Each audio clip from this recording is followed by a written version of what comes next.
Want to hear something wild? I just got anxious over whether or not I had put enough Italian dressing on the lettuce cup I just ate. I actually had the thought, how would I know if I didn't? By biting it, Pat. By biting it and eating it and deciding that you want more. Yikes. Well, hey everyone, and welcome to episode 7 of That Gives Me Anxiety. I'm recording this a little bit earlier than I usually do, recording it on Sunday, August 8th. Usually do it on Tuesday or Wednesday before the episode drops on Thursday. The reason why I'm recording early is because I'm on vacation. That's right. First time since 2019 that I've taken a week off of work. I'm ready, man. I'm ready to turn it off. All of it. By it, I mean all of it.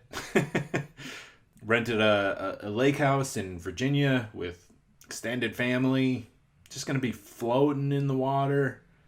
Got a boat, bunch of drinks, campfires. Woo! You name it. It's funny waking up this morning and being like, yeah, I'm on vacation. My mind drifted towards, I could make a screwdriver. Like orange juice and vodka in the morning. And then I was like, why?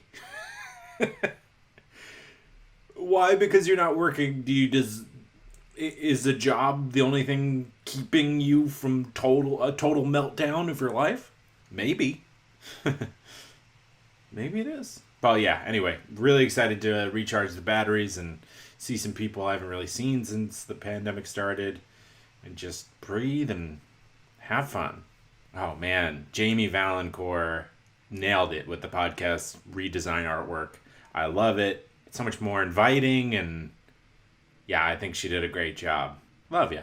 But as for today's episode, our anxiety is caused by the end of the universe. I know it's a little bit out there, but the existential dread that comes up when you think that the universe itself is going to end, it's outrageous. It's so wild. It makes you feel so small, and then it makes you feel kind of dumb for getting anxious about not putting enough Italian dressing on your lettuce wrap. Oh, gosh. The good news is I had my friend Jamie LeeLo, who is a writer and a comedian. She had a very funny talk show called Brunch Night with Jamie LeeLo. And Jamie's also anxious about space and the end of the universe. So yeah, Jamie and I discussed our anxiety related to the universe ending, and to help us out with how the universe could end, and to give us a very upbeat look at existential dread, Mr. Charles Liu, who's an astrophysicist at CUNY Staten Island, and also the American Museum of Natural History, was nice enough to come on to explain the thinking behind the end of the universe. The end of the universe. But before we get to the interviews, I just want to say, if you're liking the show, please remember to rate and review it, and to check the show out on your favorite social media platforms, Twitter, YouTube, Facebook, and Instagram. I mean, I don't know if those are your favorites, but those are the ones. Those are the ones I'm on. Well, all right, let's get started talking about the end of the universe with Jamie. As always, thank you so much for listening, and enjoy. Jamie LeeLo, how are you? Hey, Pat. I'm so good. I'm a little anxious. What, just in general? Well, I know we're going to be talking about outer. Like, I was thinking about this interview last night, and I was like, I'll make sure I want to mention this thing about how it stresses me out, and I want to make sure I say this. And then I was like laying in bed thinking specifically about how space gives me anxiety. Just in general, right? It's same with me, hence why we're talking here today. Okay. And so everyone knows, we're going to be talking about the end of the universe with astrophysicist Charles Liu of the American Museum of Natural History. But I just realized that, Jamie, we didn't introduce you. Jamie is a good friend of mine, very talented, a professional writer and a comedian, and she also is very anxious about the end of the universe. Thanks, Pat. So thank you so much for joining me. Hey, thanks for having me. What do you think it is about space or the end of the universe that makes you anxious? Well, I'll tell you, I know what makes me nervous about space. The actual concept, the truth of infinite, really, I can't handle. The idea that something actually just goes on forever is really, really, really hard for me to to process, to understand. I think the human experience is so finite and so measured, and I have this many atoms available to me, and I have this much time on the planet or whatever. But the idea that like past that star is just more stars, It and just also goes and goes and goes and goes. I really can't understand the idea of something just being infinite. So that stresses me out. And then the idea of the end of the universe, what does that even mean?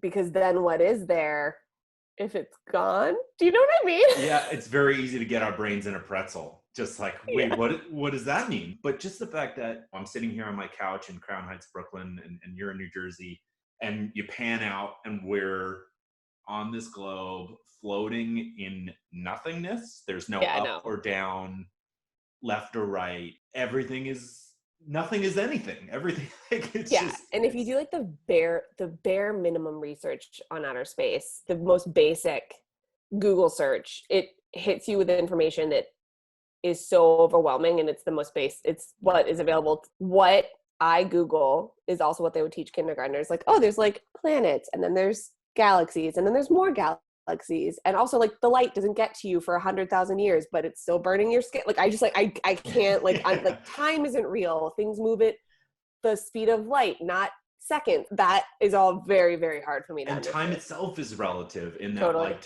time is slower by a black hole or something else. Oh, Or black holes, don't even. Are we going to get to black holes?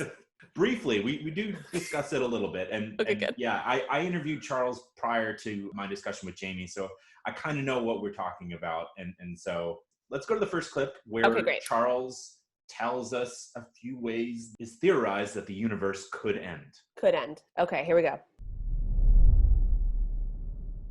Now joining me on the podcast, I'm very excited to have him, is Mr. Charles Liu. He's a professor of physics and astronomy at CUNY Staten Island and an associate in astrophysics at the American Museum of Natural History. Charles, thank you so much for joining me. Oh, it's a pleasure. Thanks so much for having me. Yeah, I'm such a big fan of yours. I listen to Star Talk quite a bit, and so I'm thrilled to be chatting with you here about the end of the universe. The end of time, the end of days, the end of nights, the end of all there is. Yeah, it's interesting that this is something that causes myself anxiety, and I'm sure other people as well. Just like the end of everything is just such a daunting thing to ponder, I guess. It is. It's kind of weird because we always think about in astronomy how the universe began, right? Mm-hmm. And then we hit sort of a scientific barrier where we can have a lot of good ideas and educated guesses based on our scientific research, but in the end, there's a point at which we just can't prove anything. And since science, fundamentally, the difference between scientific and non-scientific knowledge is whether or not you can make predictions that you can eventually confirm or refute using experimentation, observation, simulation, things like that. We wind up hitting sort of the limits of science. And the same is true at the end of the universe, too. If we go on and on and on in time, what will happen, right? And we just can't prove anything we say. We can extrapolate based on what we know scientifically, what we've figured out. But what will really happen at the end is still wide open to speculation. And that's because there's just too many variables, and we don't fully understand things like dark matter, dark energy. There's just too much going on there. Yeah, that's the key word there. Just too much, right? Yeah, but we're getting closer. We have some understandings of what's happening, right? We understand now, for example, that the need to balance the amount of dark matter and dark energy and then the visible matter and energy in our universe determines whether or not our universe expands forever, whether it stops expanding at an infinite time, which is almost like expanding forever, but just a little bit different. And then there's the thing where it stops expanding and starts to collapse upon itself as the gravity of the universe winds up making it a reversing kind of activity. So yeah, we're pretty sure now that that's not going to happen. Now, the universe, if it had a bunch more matter than it has actually now, then you could wind up not only with a big bang at the beginning of the universe, the beginning of time, but something that turns into a big crunch at the end of time. And you wind up with everything collapsing back to a single point again. But that is not how our universe appears to work. We don't have nearly enough matter in the universe to do that. Instead, we have all this extra energy which we don't know what the origin of it is, but it seems to be connected with how much volume of space there is in the universe. And as a result, we keep getting driven further and further in the expansion.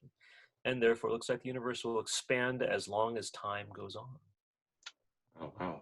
So you mentioned one of the theories about how the universe might end is what you mentioned, and you've rejected that notion of the cyclical Big Bang. Some of the other ones are the Big Rip and the Big Freeze. Everything's got to have big attached to it, I guess. Yeah, well, I mean, it can be the slow, cold freeze, but that doesn't seem as exciting as the big freeze, right? Right. Now, the reality at this moment is that if there's no more new physics to be discovered, and of course that's a big if, Right.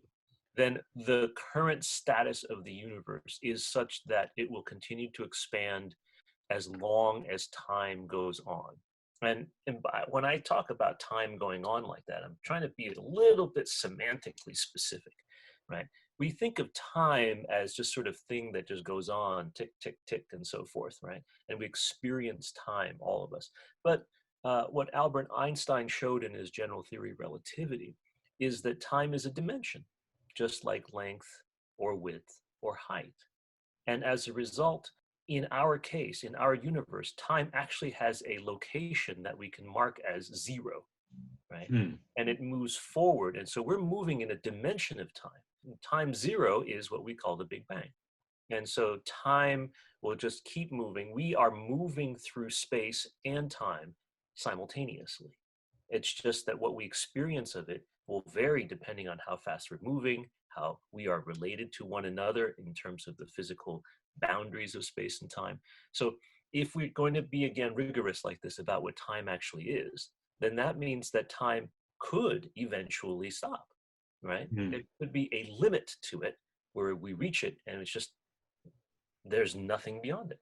And that's the end of time, right? But right now, the end of time could be either the end of the universe going on into infinity, or something beyond our 4-dimensional space-time causes our universe simply to dissolve or be destroyed, and that dissolution will just end time, but it will also end space. Well, here's what I feel like is extremely important for you and all listeners to know. I never took physics. So I'm already, the concept of time as a dimension, the way, right? I was like, oh no, I can't think about that. Just like face melting. Wait, you go first. No, I just like, it's so hard to think outside of the box that we're in of 3 dimensions, but we have this 4th dimension, and string theory thinks that there could be more smaller dimensions. And it's like, but like, what does that mean? You know what? So one time, I don't know, a couple years ago at Christmas, I was talking to my dad about God and purpose and creation and all the stuff, which I kind of feel like it's very close to what we're talking about, right? The idea of like life, being, and all that. Yeah. He said that how he thinks it, or somebody said to him once that it's what he believes God, at the time we were talking about God, but he was like, for humans to try to understand God is like trying to explain to a goldfish where rain comes from. Yeah. Like they just don't have the perspective to understand, because they don't even, like, how do you tell goldfish, okay, so like you breathe water, but outside of the water people breathe air, but out like through the air water falls and then it makes a pond. They just don't have the perspective. I love that. Neil deGrasse Tyson always says the universe is under no obligation to make sense to you. Right. Like I think like we're just sort of limited by our reality, which is we just like to be able to say like there's this much stuff. So the idea of time being finite, or that we could reach the end of time and then there's nothing past it. I think the idea of, if we're talking about the universe ending, I don't understand what happens after that. The end of something. Yeah, that's what I can't think about. Yeah, that it is so bizarre to think about. When you think about it, what do you think about? Like when you think about, like, what stresses you out about the universe ending? Just that there's no. It just makes us. It makes life here and the things that we worry about seem so trivial, and you feel silly Yep. for worrying about certain things. So, and that's it. And that there won't be, even if it's not humans and there's robots patrolling the universe, that there's no more babies being born, that there's no more friends getting together and complaining about their improv team, or, just like all these little joys throughout life. Yeah, it's like it presses on like your idea of purpose, right? Yeah, exactly. And yeah, so it's just sad to think that. But then again, it's like, why should we be guaranteed? And this is something that Charles and I talked about later on in the interview, but why should we be guaranteed anything? Yeah. It is almost like an arrogance. And I'm not putting words in his thought, not putting words in his mouth. I got so nervous and defensive that I just started the word jumble there. You're like, excuse me, I'm just gonna quote this brilliant man Yeah. Right. incorrectly. Yeah, but there were 4 ways that the universe could end that he mentioned there. Yes. One was that time itself could reach its limit, and then Right. that's it. Which it seems relatively easy in that it would just, that's it. It would just snap your fingers like Thanos, and everything we know is gone. Is that true though? Because then when I think about everything being gone, I imagine everything has to like explode or catch on fire or evaporate or something. And like that has to take time. Well, which is true, right? Physics, gosh, man, I feel like I'm just going to butcher it, but there's the energy and matter cannot be created or destroyed, only transferred Yeah. to something else. And so time switching off there would seemingly go against it. But he did say that the laws of physics do break down in these extreme endings and beginnings. Oh my gosh.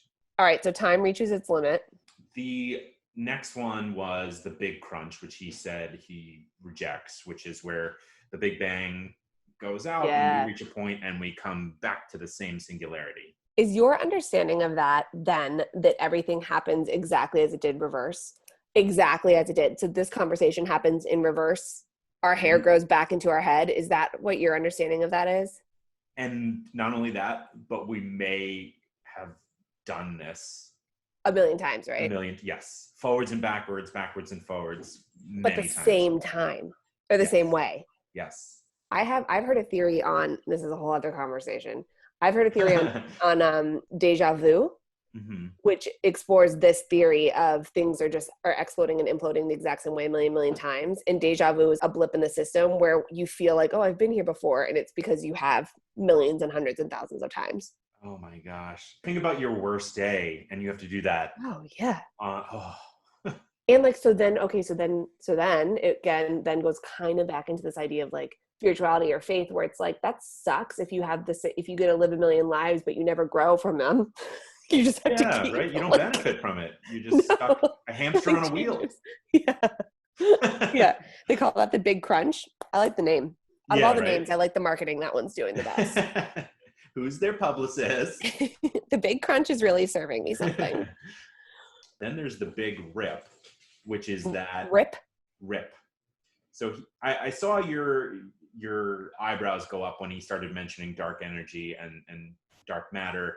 Yep. And through a little research, I found that so the universe is expanding, and dark energy and dark matter kind of explains how we're continuing to press outwards, but we don't exactly know what it is or why. So it's just important to know that like it's accelerating the universe expansion. When you say universe expansion, yes, do you mean the addition of stars and planets and stuff, or the things that are in the universe are just like spreading out? Space-time itself expanding outwards in all. Sure. Okay. Yeah. Okay. Now I'm up to speed. You got it. Okay. All right. Yes, it's not the creation of stars or black holes or anything. It's the expansion of space-time itself. Which we don't know what the boundaries are or if there are boundaries. Right. Okay. Yeah, I follow. And the Big Rip is that at a certain point, theoretically, space-time itself could rip in a certain location and cause the entire breakdown of space-time itself. I don't like that one. Yeah. That sounds... That one I don't like. Yeah. So I feel like the first ones we mentioned, the end of time, the big crunch, right? We're only on 3. Yeah. Okay, so the end of time and the big crunch, those sounds like ends of the universe to me, but the big rip sounds like we would just end up with 2 universes.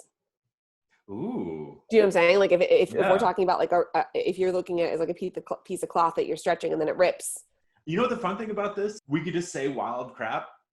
I know. I'm gonna curse. We could just say wild shit, and we may be right. Like there's really whatever you can think of is really not outside the realm of possibility. I guess to a certain extent. Yeah, I have a hard time because I do just go back to the idea of nothingness. Like when I think about nothing, I'm like, okay, nothing exists. There is nothing. You kind of picture in your head, I imagine, this is my experience, either just like all black or all white, right? If you think of nothing, That's a good point. If you picture nothing, but then that blackness or that whiteness has to keep going forever. Yeah, in all directions. You know what I'm saying? In all directions. Yeah. Which, like, so in theory, then let's just say a rock shows up, you could throw it at that nothingness. It could keep going. Do you get what I'm saying? Yeah. Okay. It's crazy. It is crazy. And also, just food for thought for listeners at home. We're all stupid if we think there isn't other life out there. Yeah. Like, I think that has to be the case. Come on. There's no way our one little baby solar system, this little planet in one little solar system in all of the universe is the only place where there's intelligent life. Yeah. Like mathematically, it just doesn't make much sense. Right. Get over yourselves. We're not special. We're not special. I mean, it might be something else. It might be like life in a form that we couldn't even recognize or measure if it was standing right here in front of us. But for sure, there's something else out there that's critically thinking the way we understand critical thought. Yeah, or was out there, or it will be out there, right? Right. The universe is 14 billion years old. At some point, something could have happened and life could have... How do we know that it's 14 billion years old? Smart individuals like Charles know the answer Counted to it. that. Yes. Okay. They've counted it. It's like rings on a tree. They counted them all. No, I think it has to do something with they can look back, like you were saying about light coming from another galaxy. Mm-hmm. They can see the light of a point right before the Big Bang. And there's like a 400,000 year period that they can't see going forward closer to the Big Bang, but they can get as far as 400,000 years before that.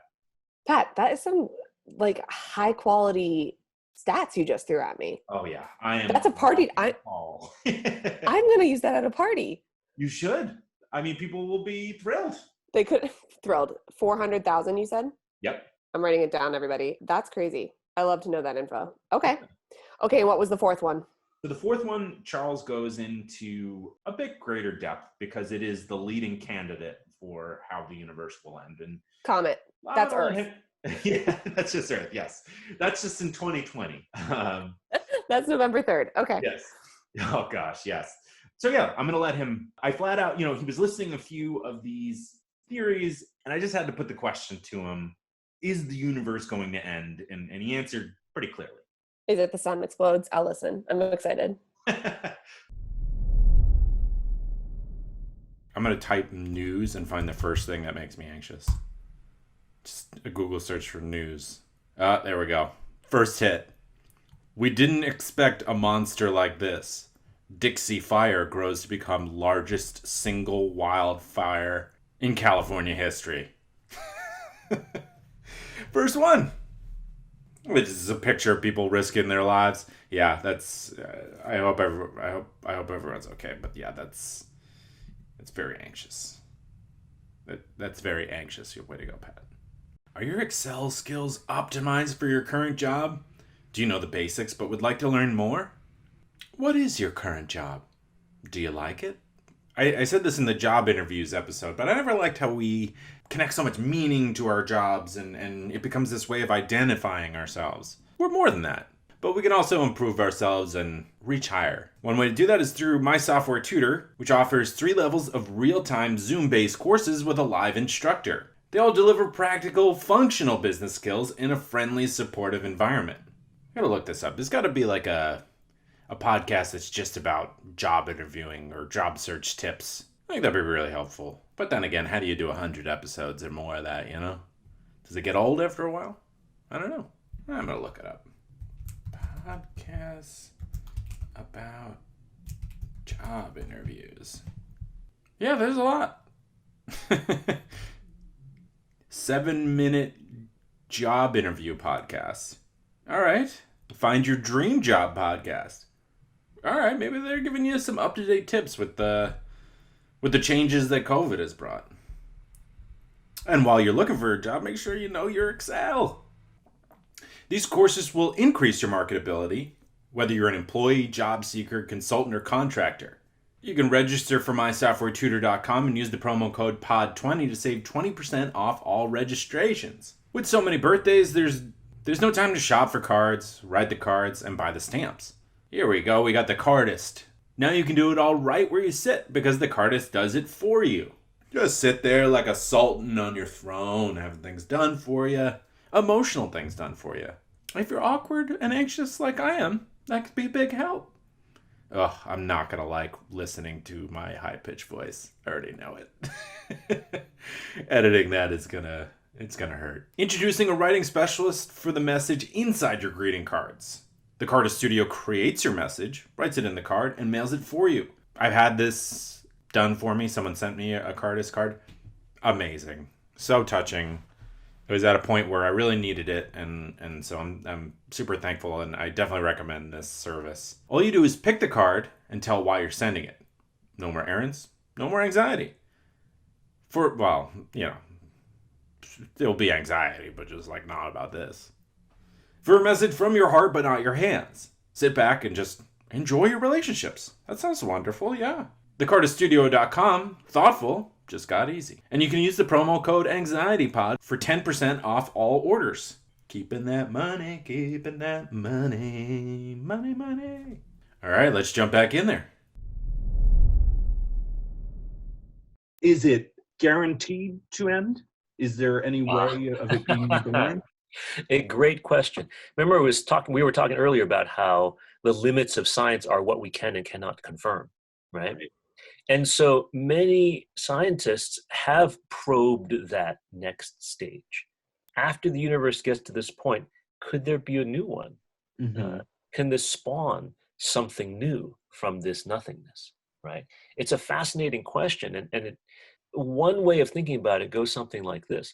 What were the conditions that caused the Big Bang to happen in the first place, right? If those conditions are mimicked by the conditions at the end of our universe, where space and time have no meaning as we understand it today, but on some grander scale of physics, is it the, shall we say, raw materials, or is it the initial condition from which a new Big Bang might launch, a new universe might be created, right? There is an idea which you've probably heard of, a string theory, right? And then there's a sort of a version of the multiple universe or multiple dimensional kind of universe that string theory might imply with the multiverse. And at the moment, people call it M theory because we don't know whether M stands for membranes or magic or mumbo jumbo, Mickey Mouse. We have really no idea yet what that is. But the suggestion that our space-time is a four-dimensional space-time, three-dimensional space and one of time, if there were such things as five-dimensional structures out in the universe, the sort of big membranes, that might be floating around in even a 10-dimensional or 11-dimensional supersymmetric bulk of some kind, not even a volume, but something beyond what we can sort of visualize. You can have two five-dimensional membranes occasionally touching each other. Imagine these membranes are like flags billowing in the breeze. Okay. Two flags next to one another, and they touch briefly. They kind of form an intersection, right? And in the same way that, say, two soap bubbles, when they touch each other, they form a membrane between them. Yes. Right? It may form the skin. Temporarily, those membranes, those flags that touch, might form from a five-dimensional structure an actual four-dimensional skin that temporarily is connected together. And a four-dimensional structure like that might be our universe. And so when the flag stops being together, they flap again in the breeze and then they come apart. That's when the universe ends. The universe is destroyed when they come apart. And then new universes are created again every time they touch again in a different location.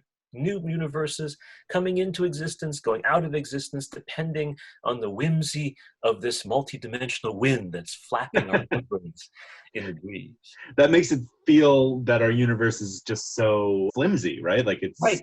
it's such a precious and temporary thing. That's right. That's right. And it calls into question our whole limited view of space and time. Right. You and I think of space and time based purely on what we experience at any given moment. But if you imagine the lifetime of a mayfly or a bacterium or something like that, where they live for minutes or hours, and compared to them, our lifetimes are really, really long. Right. And Yeah. we can sort of say, hey, we got all the time in the world. Right. On the other hand, Let's take some improv classes and really delay getting out into the real world, I'm cool with that. Yeah. That's a great idea. But then you have a circumstance where we live a century, roughly, give or take. That doesn't seem so bad. But the sun lives for 10 billion years. Right. Before it starts changing from its sort of adult, what we call main sequence lifetime, and turns into a red giant and eventually a white dwarf, things like that. So compared to a star and its main sequence lifetime, our adult lives are blink of an eye. So it's all relative. And we think of time as this absolute thing, and it's kind of depressing on some extent when we all have limited amounts of time. But really on the cosmic scale, there are no limits to what we can think about, of what we can achieve and what we do and understand and just enjoy, I guess, and maybe comfort ourselves in knowing that maybe our time is limited on some level, but on other levels, it's really long. We got a lot going on and we can make a difference. And then our atoms and molecules go on for a lot longer thereafter. We're just around forever and ever and ever till the end of time. Charles, that's a very upbeat look at all of this. I really appreciate that, because I was bringing to this conversation this like heaviness of just thinking that the joy of a baby being born is done, and or everything that's good in the world. And I would say I'm generally a positive person, but yeah, there's just such a heaviness here that you don't seem to have. Oh, well, existential dread belongs in us all to some extent, right? Yes. It's programmed in us biologically, genetically, socially, whatever, right? Our need to survive and to extend this thing we call life is a really important part of our existence. Right. On the other hand, I guess studying the universe as a professional scientist has really given me a sense of peace, of calmness or understanding, sort of the idea that, look, I can have the crappiest day in the world and the sun will still rise tomorrow, and the earth will still spin tomorrow. It's really okay. And so that helps calm me when I think, oh man, life sucks, life is going to end no matter what happens. But there's always something that makes life want to end, right? It's going to always happen, whether it's something physical, biological, chemical, astronomical, sociological. There's always that. And that's what makes life precious and fun. And so every moment or every day that we go through it and we have not ended in terms of our ability to live, that's a good day. Yeah, totally. It is a good reminder that we're small, especially I feel like in the United States, we billow our egos to such extremes that it's a reminder that, if you didn't get the promotion, there are still black holes out there, stars, and energy that we don't even know what it is yet, Yeah, there's bigger mysteries than why you didn't get promoted. Yes, of course, we shouldn't just sort of let injustice or unkindness just go by and we just grin and bear it or things like that, right? That's not what I think I advocate myself. But rather I would say that when things happen, the fact that we can get through it and work on making them better, or just moving on and getting away from what is negative and going to what is positive makes me feel generally pretty happy. But I recognize how lucky I am. You know, I'm a very fortunate guy. I'm doing what I love to do for a career and for non-career stuff. You know, I have a loving family. I have great social support. I have friends like you, Patrick, who can talk about stuff, and we have the connections and so on. So I recognize that I'm very fortunate, and I can see all those good things. And I want to be sure that I don't forget that things can be challenging, and we should always have that empathy and sympathy for those things. But when it comes to like this sort of existential dread about the end of everything, when that rises in me, I try to comfort myself with the knowledge of the kinds of things that I've been talking about with you now, right? To say, hey, you know, it's going to be cool. The universe is still there, and the universe will always go on until the time when it doesn't. At which point, that's so long from now, I'm not going to worry about it. It's all. And our bodies were parts of stars before it was collected in this form. Isn't that cool? I mean, I think that's really a comforting thing.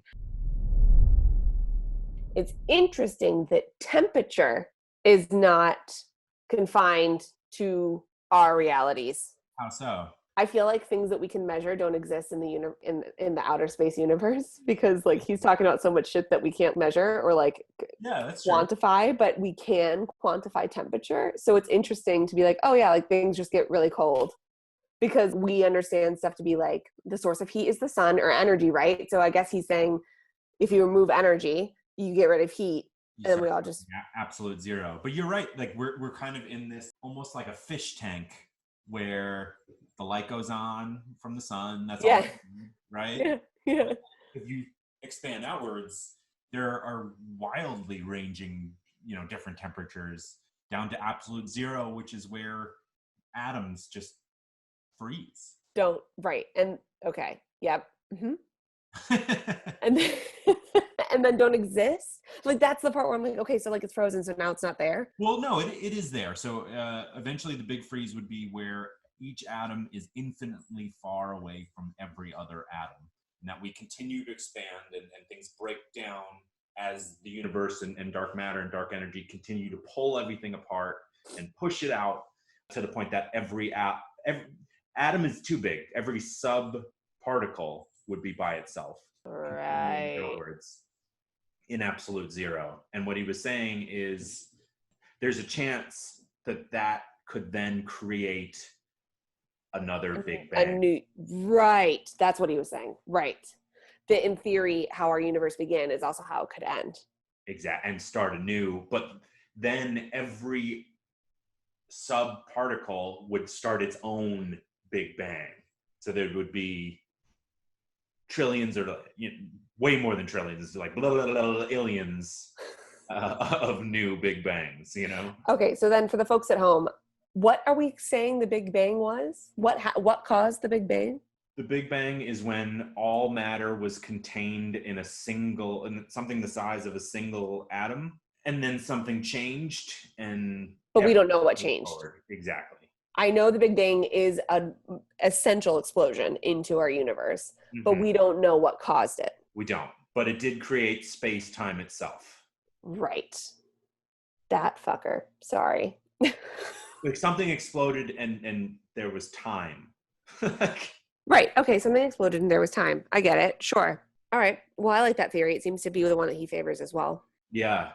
But then we got that bonus content. We got the DVD, like the DVD with bonus content from the director.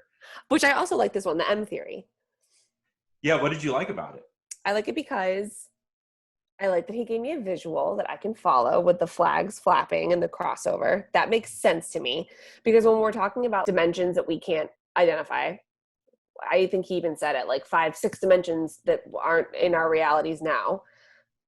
Okay, so they're like flappy flags, and then they cross over, and within that crossover is us. Potentially. Yeah. That makes sense to me, because I feel like I don't know why that makes sense to me. Maybe it is just literally because he gave me a visual, but I'm like, oh, yeah, that checks out. That makes sense, that there's like something else out there that's making it so that we're Okay, so back to my question about the Big Bang. I have a hard time not understanding when I'm like, okay, but what caused it? Okay, but what caused it? Okay, but what caused it? So the idea of there being something outside of us, like two flappy flags of multi-dimensions running into each other, even if they're hypothetical flappy flags, I at least can be like, okay, yeah, that makes sense. There's like something else out there that like moved and we were here, and when it moves away, we're gone. Right. Because I can like put it on something else. But the idea of, oh, time just stops. Okay, but why? Like, like that. That's where I like have a hard time with my brain. Without like it gives like a good if this then that. Thank you, Pat. Yeah. Exactly. If it's true that there's flappy flags of multi-dimensions out there crossing over, then it would make sense that there's our universe. And then if those flappy flags move away from each other, there is no longer us. But the whole thing of like, one theory is time just stops. That's really hard for me to understand. You know what I mean? Like, yeah. Well, sure. Okay. Especially with so much talk about infinite this or infinite that. It's like, oh, but time is finite. Yeah. I also like, I've done some Googling of time as well. Yeah. And how there's the idea of time as we know it is actually man-made. We break stuff down into hours and seconds and whatever. And we say, oh, it took this much time, this many seconds made it this much time. But really the only proof of time passing that we have is aging. The fact that you can see a tree grow or people get wrinkles and stuff proves time is real. Otherwise, we kind of just invented it, sort of. Yeah, right. And that's true. Like, we constantly have to adjust calendars because time going around the sun isn't always the same. Right. Or there's like a minuscule amount that we have to adjust for. Oh, yeah. But I mean, I read that the tsunami back in the day made it so that the Earth rotates 0.0000003% faster, but that's like totally fucked our calendar for the year 423 BC. December 31st is going to be like in the dead of summer or something. Right, that it would eventually shift. Wow, that's so crazy to think. Isn't that crazy? It really is. Well, let's check in on your anxiety and let's talk about that. Like, I'm deep in my anxiety, like just like listening to Charles talk. Well, it's stressful because he's very smart, and as a rule, I get stressed out around smart people. No, I mean, it's stressful because one, feeling like anybody knows anything about something as important as the end of all things is stressful to think about. But I mean, for me, back to what we were saying at the beginning of this conversation, really what this combo does for me is press on the idea of purpose and meaning and life's value. That's where like I get in my head about it, where it's like, okay, like if it's true that everything is just like a symptom of science, then these things that you mentioned stress you out. Like there would be no more babies. There would be no more hanging out with your friends. Like, to me, that's like the point. Right. But if we're saying there's like, I'm doing air quotes, guys, like if there's no, like, definitely is. You know what I mean? Like, I don't know. That's where I get so super anxious. Where I'm like, it can't be just like an arbitrary science thing that happened, because that's too sad. Yeah, right. There's deeper meaning and love that connects everything. Right. I'd like to believe that there's like purpose and like after life and the idea of like when we're gone, we're not really gone, and like all that kind of shit. You know? I'm so glad you are taking the conversation this way, because the largest part of Charles and my discussion relates to the philosophy surrounding anxiety and the end of the universe. And he had some really wonderful and beautiful things to say. And I'm happy to share that with you right now. Oh, great. You've probably come across some of this literature. I had a colleague some years ago. She is at a different campus at the City University of New York, but she studied the concept of the end of days. In other words, apocalypse, or some disaster that ends life. And it turns out that if you look in literature, and if you look at people or psychological studies throughout history, people prefer to all go together than to all go separately. So as a result, people in general, societally speaking, tend to prefer the idea of a universe or at the time ending, an apocalypse, something that just takes everyone all out at once. Well, there was nothing we can do, right? That's right. That's right. Yeah. It just kind of happens, as Yeah. opposed to this slow, agonizing death of this and that and the other, as everything just goes slowly and slowly colder and bigger and expanding until there is essentially nothing left. So Every atom being infinitely far away from every other atom. that's right. That's right. Oh, And gosh. that, yeah, it's kind of sad, right? Yeah. Well, the way that the universe is going now, it looks pretty clear that first all of the stars will burn out, and then all of the atoms will disintegrate into subatomic particles. And then the subatomic particles themselves, things like protons, will actually disintegrate. And then all the black holes, those things that from which light can never escape, it seems, even those will vanish, evaporate slowly but surely. And then finally, there's essentially no structure in the universe, and the temperature just gets colder and colder, and the particles get farther and farther apart, and that's it. You know what? I do prefer the large epic movie collapse of the universe to that. That just sounds like just a slow, sad song that. Yeah, yeah. On the other hand, is a very interesting thing. This is cultural too, because we, in our current 20th century, 21st century kind of culture, kind of feel that a slow, cold ending is a sad and a bad thing. Yeah. But you can imagine certain other environments, like people who might be very meditative, or people heading towards some Buddhist or Taoist version of nirvana, right? They would prefer to have the universe just slowly turn into nothing, and just we all are one with the universe, and it's just peaceful and quiet and empty, right? Yeah. One of the Buddhist philosophies that I've heard about is that you want to become empty, right? You want to become empty of pain, empty of suffering, empty of wants and needs. And once you've achieved that level, then you have headed one step closer toward nirvana or enlightenment or something like that. So that's not necessarily a terrible thing. We just think it's a horrible, kind of sad, depressing thing, because that's what we're used to. If we're not doing something, if we're not achieving, if we're not getting somewhere, then somehow we are secondary or wanting or not quite living our best selves. Yeah. Well, that is a beautiful way to look at life, I think. If you are without, some of the happiest people are people who have very little in this world. And that's a very wonderful and beautiful way of making your way through the world. So. Right. So that may be a way to sort of ease the anxiety of the universe and and being gone. Yes. So we certainly don't want to go away completely. Yeah. But if we can be philosophical about it, we can then realize also that all of the particles that make up our bodies, everything, the atoms and the molecules, they'll all go into the universe somehow. Yeah. Right. We're not going to disappear completely in terms of our matter. Maybe the specific patterns of information or knowledge or DNA or whatever will go away, but it will all become one with this universe. And if everything else is also gone away, then we're one with the universe. Is that such a bad thing? That's okay. Yeah, I guess not. I guess in that sense, we are still all together. And I read something recently. I still have to find the actual scientific journal articles to confirm this, but I've read somewhere recently that the atoms and molecules in our bodies that make up our organs or our brains and things like that, almost none of them were the ones that we were born with. So, obviously, when I was born, I was a few pounds, and now I'm like 100 and a few pounds, right?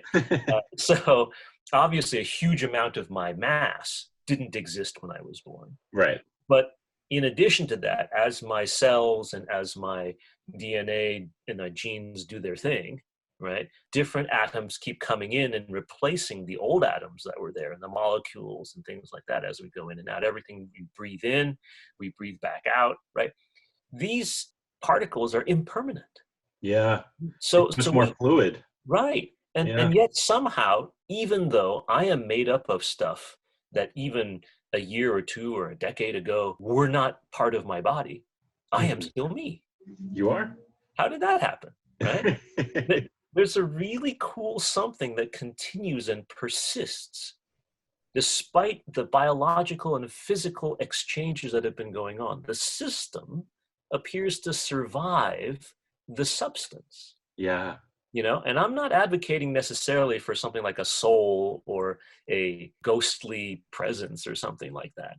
But I am kind of pretty excited about that idea that despite the impermanence of the things in my body, there is some semblance of permanence. Yeah. That is who I am. I have no idea when I die and that level of permanence goes away, if there's some other level of permanence which continues to exist, which I can't even imagine right now, which no scientist can yet prove, that might be a nice thing to think about lasting forever. So, or I don't even know what forever means, right? I mean, the sun shines only for 10 billion years. I mean, yeah, that's true. A long time. I'm not worried about like having to change my retirement plans because the sun's going to go behind me. But there is a variation of timescales. And so what is forever? It could be a lot longer than I think. And I can hang on to that and be like, yeah, that's cool. I love it. Well, let me ask you something, Patrick, which I think is really cool. And this has to do with the idea of eternity. Okay. Let's say the universe never ends. Let's say the universe doesn't change, or let's take it even a step further. As you know, there are a lot of wisdom traditions and faith traditions in the world that reward the righteous with some sort of eternal paradise or long life or something like that. Yeah. Now, that's sort of a way, I think, that we humans have adapted over the millennia to sort of counter this existential dread. Right? Yes, that there's something waiting for us. There's something waiting for us. So don't worry. It's okay if life sucks. Soon you will be rewarded. Right. Forever and ever and ever, and you'll live on forever. What does that mean? Is that a good thing? I mean, do you feel like living forever is a good thing? What would make a universe that never ends good? That's a great question, right? I think it's a bit heavy-handed, but in a world where I live forever, I probably don't get off my couch and come record this podcast with you today on a Sunday. In a world where we live forever, we don't bother to make podcasts. Because you have all the time in the world. You'll get to it when you get to it. Right. And is that a good thing? Probably not.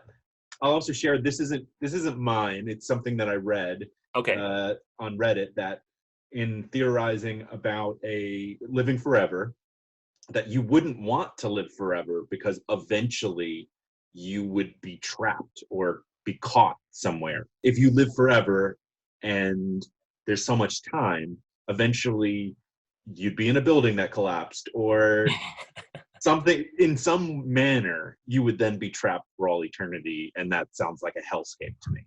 Dang. Yeah. So the irony might be that impermanence is a more freeing thing than permanence. I believe so. Wow. Hey, do you remember the group Alphaville? Or have you ever heard the group Alphaville? Yes. From the 1980s? Yeah. Yeah. They hit it big in the mid-80s with a song called Big in Japan. Mm-hmm. And then on that same album, I think, there was a song called Forever Young, which is a song that I often remember. Forever young, I want to be forever young. Do you really want to live forever? Yeah. Thank you. You have a wonderful singing voice. Thanks. It's just, do you? And the answer probably is yeah, as long as you're having a good time. Right. But yes, like you said, if you're trapped somewhere forever, that might suck. It really might. It really might. Oh my gosh. Well, I think that's just sort of my last thought on this one for now. But if I've been able to help people feel like the end of the universe ain't such a bad thing necessarily, and that it's so long from now, I wouldn't worry about it, then I think we're good here.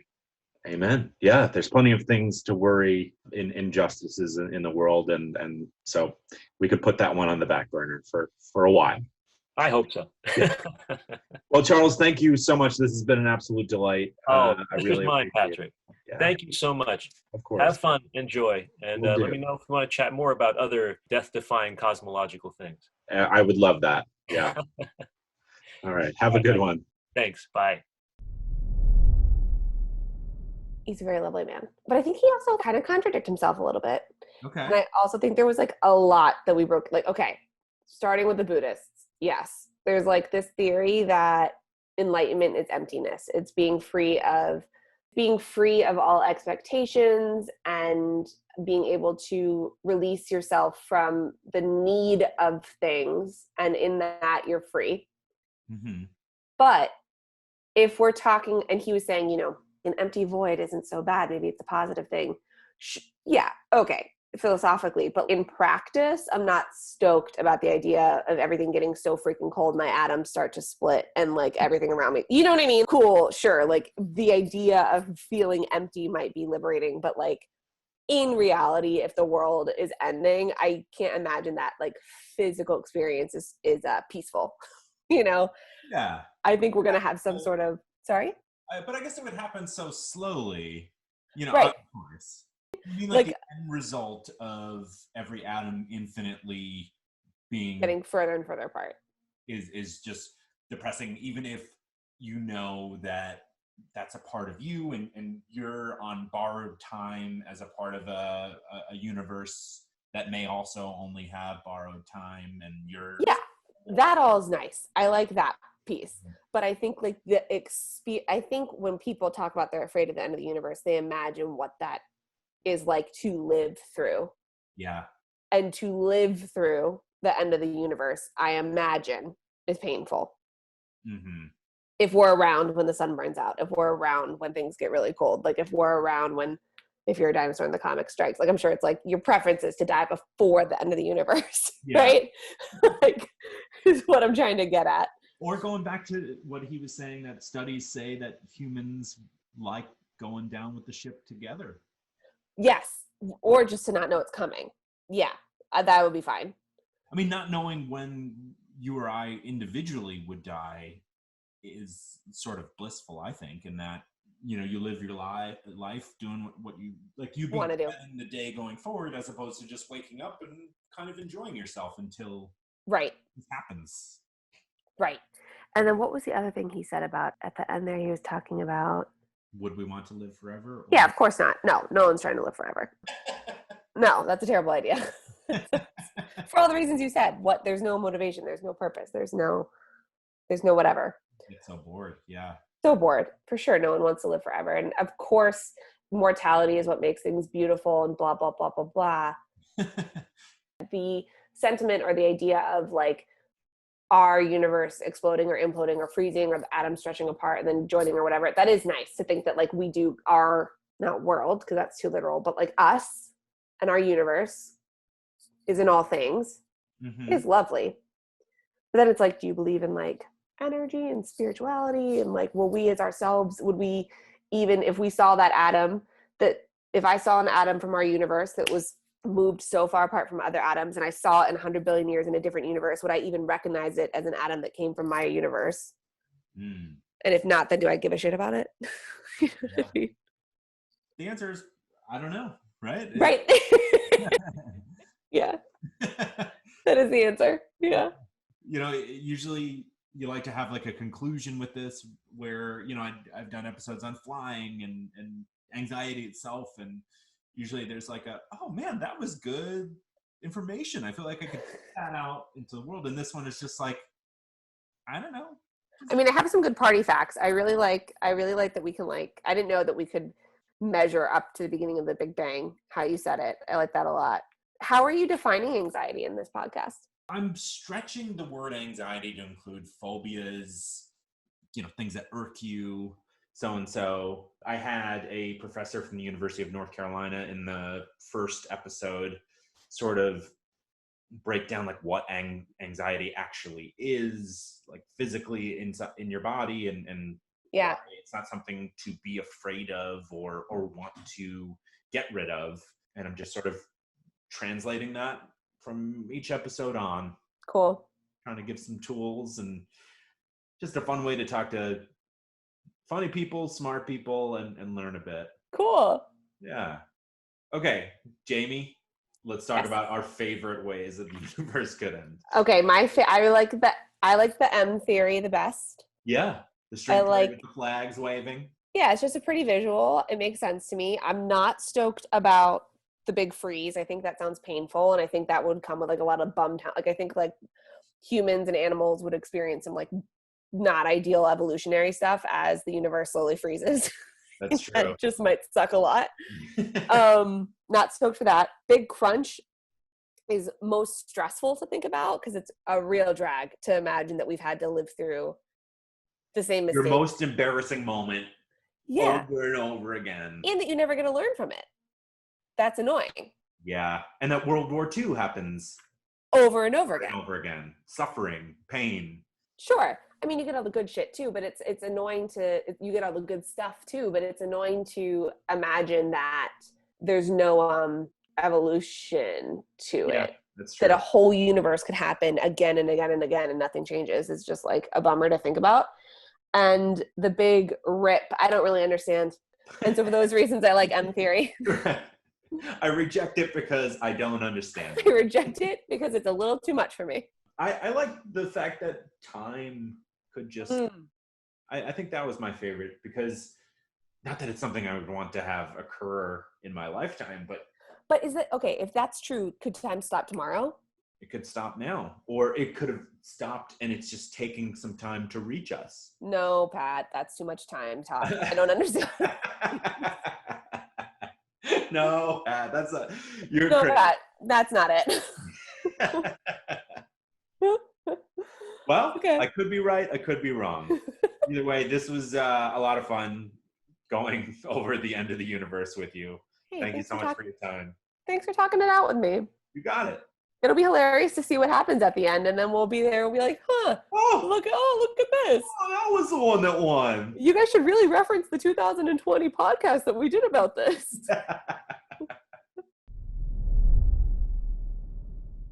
Oh, man, just so mind-blowing. And also just awesome how positive Charles is. But pondering the end of the universe and all the physics and math that's involved, way, way, way, way above our heads, you know? I don't care how smart you are. Well, I guess I do. Well, if you're interested in listening to the full interview that I did with Charles, you can check it out on, I believe it was episode 16 of Death Space Filling the Void, which is my other podcast, which I would love for you to check out. I was thinking about some other segments for the closing thoughts of this podcast. And one of the thoughts I had was Anxiety Hall of Fame. And I was thinking about movie characters, TV characters, stuff like that were particularly anxious. And the first person that came to mind was George Costanza. Especially the moment where he swallows a fly and just like flaps his hands and goes, "I swallowed a fly. What can happen? What can happen?"